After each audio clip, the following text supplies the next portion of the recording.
What's up guys, Rather here with Dude and Iron. Today we are here with Jay Clark. We're going to talk about his brand new 2019 300 XC, right? 300 XC, it's my favorite trail riding bike.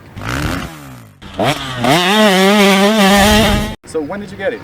Just not even 2 weeks ago, and kind of was late getting it. Got it from Malcolm Smith's, and then immediately test rode it, tested some parts, and then started getting it dialed in for what we want, because we're going on a trail trip just in a few days for Utah. You don't really like how the bike looks when it comes to the showroom floor, huh? Well, I like to be, unique, have my own look to it because I can, and yeah, I don't like thrashing the stock plastic, and so we throw some graphics on here. Decal Works made some cool graphics. Moto Seat made a really cool seat cover that matched. Got my cool fly gear that matches. Yeah, there you go. So everything looks really cool with all the companies, and just an amazing bike.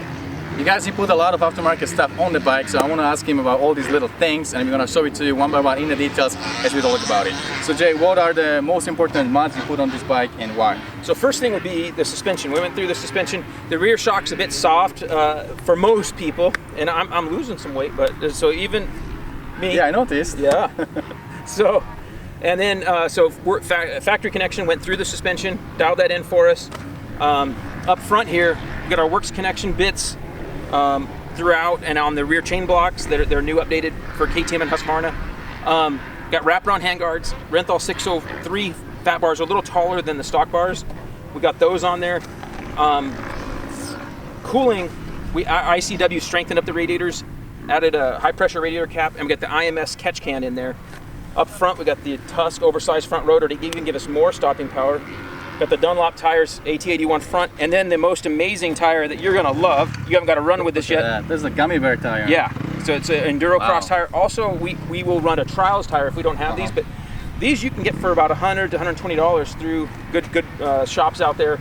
This new Dunlop AT81 EX Enduro Cross gummy tire. That or a trials tire makes a guy a 15 to 20% better trail rider. So it's an amazing thing to add to your bike. Cool. So, and then now, as far as the motor goes, Vertex already comes in it, so that's good for me so that we get 100 plus hours in those. Tom Morgan cut the head for us. Instead of just cutting the head, actually reshaped the dome and cut it, added some compression, still runs on pump gas. So we changed all that to give us a little bit more oomph, and added the V-Force recage. And then on the carburetor, we've run the Key N38 from JD Jetting or the Electron. And on this bike, we have the Electron because we're going from 2,000 to 10,000 feet in the same riding trip. Well, you really feel the difference that it really adjusts to that different altitude. So you don't get, when you run a carburetor, you'll get some, when you're up at the 8 to 10,000, you should get some gurgling and sputtering. This doesn't do that. And so maybe I'm a hair bit lean here at sea level or close, but right now we're like at 2,000, 2,500 feet up here, right? Yeah, more like 35. More like 35. So, and it runs amazing up here. And so most of the riding we do is 3,000 to 10,000, And so, and we'll do that in the same trip, and I don't want to be jetting bikes. Right. So running this Electron is nice, and it runs amazing. So we're really pleased with it. I want to talk more about your radiators, because I see you did a bunch of work there. You put the fan on it, right?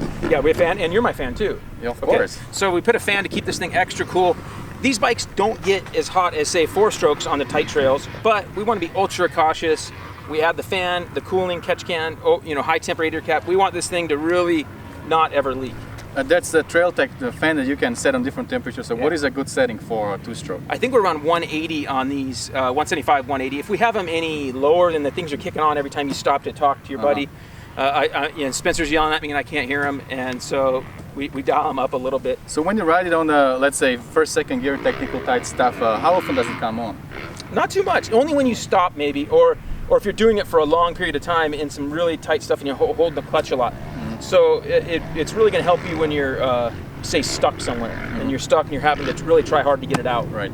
That's where you'll have the issue, and it may be spinning and stuff. Yeah. And I noticed you have something on the rear brake too, but it's a different spring. Fast Company makes these cool brake springs that are really nice in there, and gets rid of the stock spring that touches the clutch cover. And you can also adjust it to make it soft or right, how you like. Feel you like, right? Exactly. You can get a good feel for it. Guys, we are at the Kawia Creek MX. There's a lot of guys running around now, so sorry for the sound quality sometimes.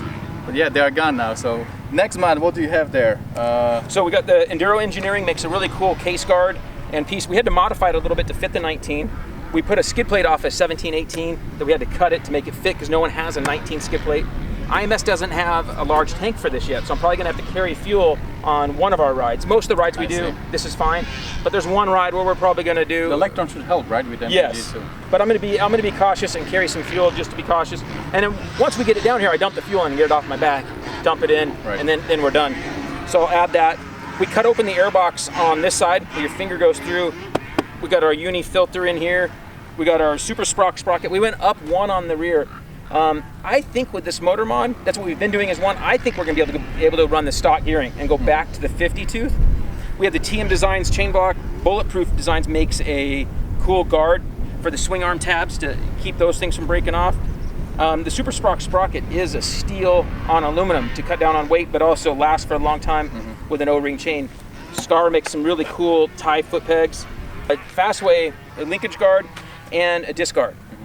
Now talk a little bit about the pipe, because this pipe looks like it's already dented from the factory. Yeah, there's guys that actually, I talked to the KTM guys, and there's guys that actually, the dealerships are calling up saying, hey, our pipe's dented. They think the bike actually fell in shipping. And no, it's not. It's already, KTM kind of curved it around, because the old pipes used to stick out like another inch, and so what they did, and so if you're going through, especially back east, you got lots of roots and stumps and trees down there, and you guys would cave it in. And you can fix dents and stuff from rocks, but when it caves in, it's very difficult to, you can't fix those. Yeah. And so when it caves in, this is already kind of pre-caved in, and we think the performance is gonna be very good. FMF, I don't have the FMF on it, which I will soon. It's only sold through KTM. I'll have that on soon, but I don't have it in time for this trip.